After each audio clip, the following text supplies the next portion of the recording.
Hello friends, வணக்கம். விடியல் இல்லங்களிலிருந்து இன்றைக்கி சுவையான பால் அல்வா தான் பார்க்க போகிறோம். அதுவும் குயிக் அண்ட் ஈஸியாக கிருஷ்ண ஜெயந்தி வருது, அதுக்காண்டி சிம்பிளான டிஷ் தான் பார்க்க போகிறோம். வாங்க ரெசிபிக்குள்ளே போகலாம். 2 டீஸ்பூன் ஸ்பூன் நெய் ஊற்றி அது நல்லா சுட்டு வந்தோடனே எப்பயும் போல் பாதாம் முந்திரி பருப்பு போட்டு நல்லா வறுத்து எடுத்துக்கோங்க. நல்லா வறுப்பட்டு செவந்து வந்த உடனே தனியாக எடுத்து வச்சுருக்கோங்க. 1 கப் ரவையை போட்டு அதையும் லைட்டாக வறுத்துக்கோங்க. நம்ம கேசரிக்கு வறுக்கிற மாதிரி ரொம்ப வறுக்கணும்னு அவசியமே இல்லை. பொறுமையாக வறுத்துக்கோங்க. சிம்மிலே வச்சு தான் நம்ம எப்பயுமே ஸ்வீட்ஸ் எல்லாம் செய்யணும். அதனால் சிம்மில் வச்சே வறுத்துக்கோங்க. 1 கப் ரவைக்கு 3 டம்ளர் பாலும் 1/2 டம்ளர் தண்ணியும், நீங்கள் எந்த கப் மெஷர்மெண்ட் எடுக்கிறீங்களோ அதே தான் பாலும் தண்ணியும் அதே அளவு தான் வரணும். நல்லா கொதித்து வரும். நல்லா கொதித்து வந்த உடனே அடுப்பை சிம்மில் வச்சு நம்ம வறுத்து வச்சுருக்கோம் இல்லையா அந்த ரவையை போட்டு பொறுமையாக கிண்டுங்க. நம்ம வறுத்தனால கட்டியே உழாது. நல்லா கிளறுங்க.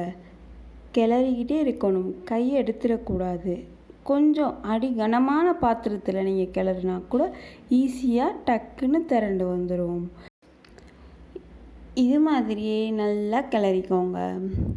கிளறிட்டு கொஞ்சம் கட்டியான உடனே 2 டேபிள் ஸ்பூன் நெய் ஊற்றிக்கோங்க. நம்ம பால் சேர்த்துக்கனால இதுக்கு அவ்வளவா நெய் தேவைப்படாது. கொஞ்சம் நல்லா நம்ம மணத்துக்காண்டி தான் நெய் சேர்க்குறோம். அதனால 2 டேபிள் ஸ்பூன் நெய் சேர்த்துக்கோங்க.